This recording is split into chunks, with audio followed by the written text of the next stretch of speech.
Pemirsa, akibat hujan deras kemarin malam, kawasan Desa Pancasari kembali dilanda banjir. Sejumlah ruas jalan tampak tertutup air yang mengalir deras. Sejak pagi, tim reaksi cepat BPBD Kabupaten Buleleng sudah langsung menuju lokasi.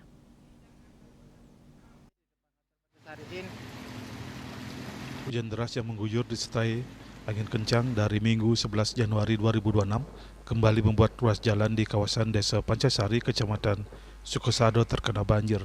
Arus air banjir disertai lumpur memenuhi ruas jalan di depan Hotel Pancasari Inn, sehingga arus lalu lintas lumpuh.